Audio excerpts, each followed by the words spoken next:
Assalamualaikum warahmatullahi wabarakatuh. Perkenalkan, nama saya Nadifa Medina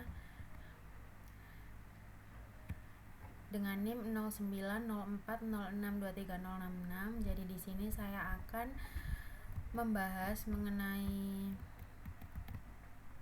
keamanan informasi. Nah, di sini ada daftar isi. Yang pertama ada pendahuluan, yang kedua ada rumusan masalah, yang ketiga ada pembahasan, dan yang terakhir ada kesimpulan. Pendahuluan. Keamanan informasi merupakan salah satu aspek penting dalam era digital. Saat ini, informasi dikelola oleh individu maupun organisasi, menjadi aset berharga yang harus dijaga dari berbagai ancaman. Seiring dengan kemajuan teknologi, ancaman terhadap keamanan informasi pun semakin kompleks, sehingga diperlukan pemahaman yang menyeluruh mengenai pentingnya melindungi data, aspek-aspek keamanan informasi, ancaman yang mungkin terjadi, serta regulasi dan standar yang harus dipenuhi. Lalu yang selanjutnya adalah rumusan masalah, di mana rumusan masalah ini terdapat 4 poin. Yang pertama ada pentingnya keamanan informasi, yang kedua aspek keamanan informasi, yang ketiga ancaman keamanan informasi, dan yang keempat ada regulasi dan standar keamanan informasi. Nah, lalu kita langsung ke pembahasannya. Yang pertama, pentingnya keamanan informasi. Yang pertama, aset berharga. Keamanan informasi ini merupakan aset berharga, di mana informasi merupakan aset penting bagi individu dan organisasi. Lalu data seperti informasi pelanggan, transaksi, atau data pribadi yang sangat rentan dan juga mudah mengalami kebocoran data, sehingga informasi dan data ini merupakan aset yang sangat berharga dalam keamanan informasi yang harus dilindungi. Lalu yang kedua ada kerugian akibat kebocoran data, itu ada kehilangan reputasi dan kerugian finansial. Tentunya jika data kita bocor, itu akan sangat merugikan bagi kita, di mana kita tidak bisa merasa aman dengan data kita sendiri. Nah, contoh kasus nyatanya ini ada kebocoran data Tokopedia pada tahun 2020, yaitu 91 juta data pengguna ini bocor, dan di mana ini sangat merugikan. Lalu ada BPJS Kesehatan. Pada tahun 2021, data pribadi 200 juta warga ini bocor, tersebar, sehingga ini tentunya merugikan kita sebagai pengguna BPJS dan juga pengguna aplikasi Tokopedia, di mana kita harus bisa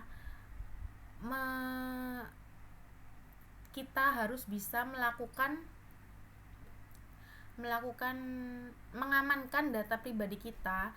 Namun Tokopedia dan BPJS ini ternyata tidak sengaja mengalami kebocoran data gitu. Lalu ada aspek keamanan informasi yang biasa disingkat CIA Triad. Yang pertama adalah confidentiality, yaitu kerahasiaan. Pada aspek ini yaitu melindungi data agar hanya diakses oleh pihak yang berwenang. Lalu contohnya nih, menggunakan enkripsi pada data sensitif dan mengimplementasikan kontrol akses berbasis peran role based access control. Nah, tentunya ini bisa membantu kita untuk melindungi kerahasiaan data pribadi kita. Lalu yang kedua ada integrity atau integritas, yaitu menjamin data kita tidak diubah tanpa izin. Contohnya menggunakan checksum atau hash untuk mendeteksi perubahan pada file atau data. Lalu ada availability atau ketersediaan, memastikan data dapat diakses kapan saja saat diperlukan. Contohnya menerapkan sistem backup dan redundancy server untuk mencegah downtime. Jadi sebaiknya kita bisa melakukan, atau perusahaan-perusahaan bisa menerapkan keamanan CIA Triad ini, sehingga kita bisa membackup data, lalu mengintegritaskan data sehingga data tidak diubah tanpa seizin kita. Lalu confidentiality adalah kerahasiaan, itu kita atau perusahaan itu dapat melindungi data hanya diakses oleh pihak-pihak yang berwenang. Lalu selanjutnya ada ancaman keamanan informasi.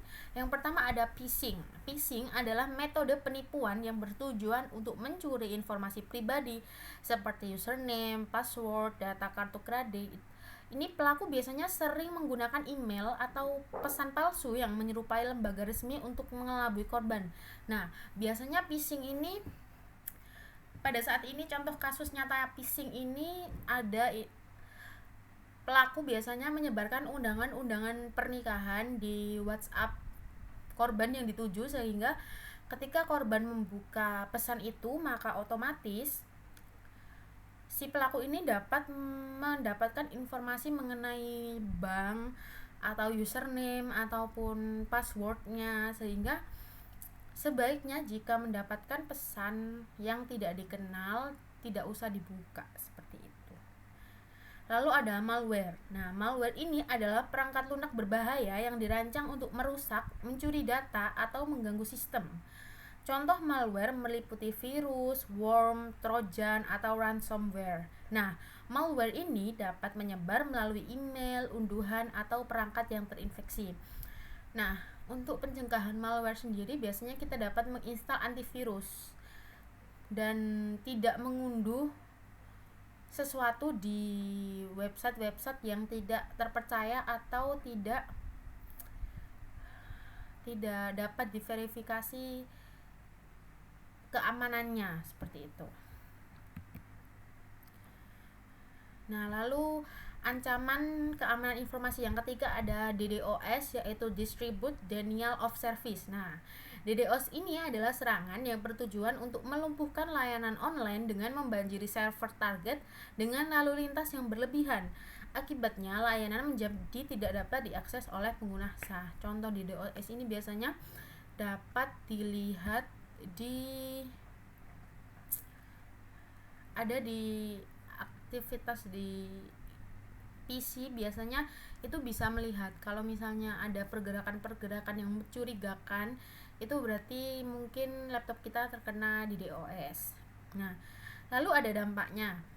Nah, ancaman keamanan informasi dapat mengakibatkan kehilangan data penting, kerugian finansial, gangguan operasional, dan hilangnya kepercayaan pelanggan terhadap suatu organisasi. Oleh karena itu, sebagai perusahaan itu seharusnya bisa menangani dan memiliki keamanan informasi yang baik, sehingga pelanggan ini bisa percaya terhadap perusahaan tersebut. Nah, lalu yang keempat saya akan membahas mengenai regulasi dan standar keamanan informasi. Yang pertama ada ISO 27001, yaitu International Organization for Standardization, yang merupakan standar internasional untuk sistem manajemen keamanan informasi, Information Security Management System atau ISMS. Nah, standar ini memberikan panduan bagi organisasi atau perusahaan untuk mengidentifikasi, mengelola, dan mengurangi risiko keamanan informasi. Cara implementasinya adalah dengan cara melakukan audit keamanan secara berkala, menentukan kebijakan keamanan informasi yang jelas.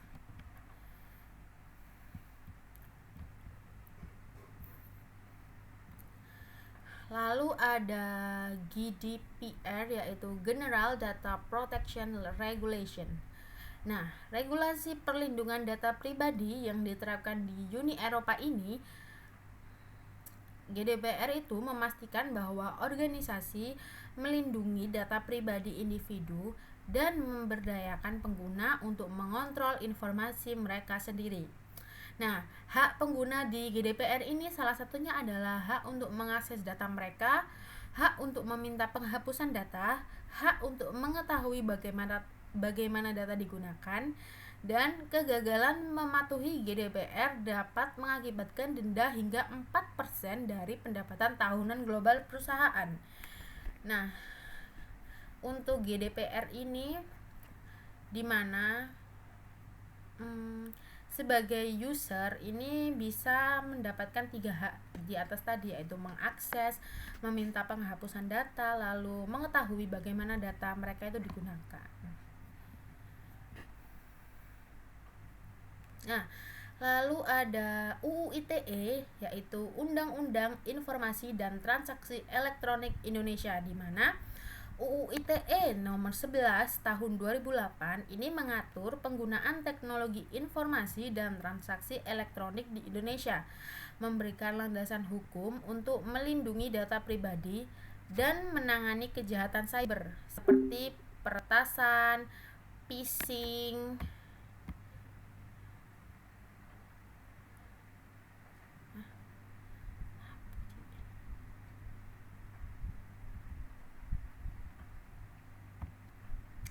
Baik, saya lanjut, mohon maaf atas kendala tadi.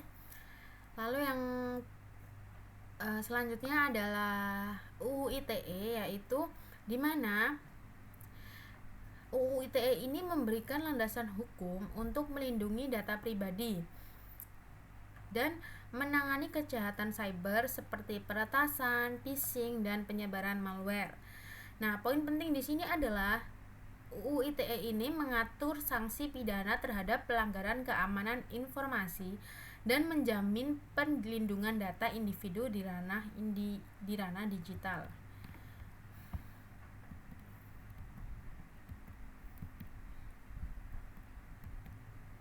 Nah, sebelum itu salah satu regulasi dan standar keamanan informasi itu ada yang namanya UU PDP, yaitu Undang-Undang Perlindungan Data Pribadi, di mana ketika terjadi kebocoran data ataupun data yang disalahgunakan, yang dimana data kita dipegang oleh perusahaan dan perusahaan itu seperti terjadi kebocoran data, maka kita bisa menuntut pertanggungjawaban dari perusahaan tersebut untuk pertanggungjawaban atas data pribadi kita, seperti itu. Lalu ada tips untuk implementasi regulasi dan standar keamanan informasi. Tips ini yang pertama adalah memahami regulasi yang berlaku, di mana kita harus mengidentifikasi standar atau undang-undang yang relevan sesuai dengan lokasi dan jenis industri, contohnya GDPR. Nah, GDPR ini untuk perusahaan yang beroperasi di Eropa. Lalu ada UU ITE untuk organisasi di Indonesia. Lalu yang kedua ada pelatihan kesadaran keamanan informasi, di mana edukasi karyawan tentang pentingnya menjaga data dan menghindari ancaman cyber.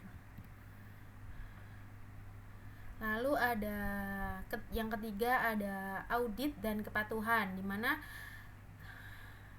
kita mengaudit keamanan informasi secara berkala untuk memastikan organisasi mematuhi regulasi dan standar yang berlaku. Yang keempat ada penggunaan teknologi pendukung, di mana implementasi teknologi seperti enkripsi, firewall, dan sistem deteksi intrusi yaitu IDS untuk melindungi data dan sistem. Nah, kesimpulannya di sini adalah informasi adalah aset berharga yang perlu dilindungi dari ancaman untuk menjaga keberlanjutan dan reputasi individu maupun organisasi, sehingga diperlukan kepercayaan antara organisasi atau individu itu agar dapat menjalin hubungan yang baik tentunya. Namun jika terjadi kebocoran data, kita sebagai user bisa melaporkan itu dengan tuntutan UU PDP, yaitu perlindungan data pribadi.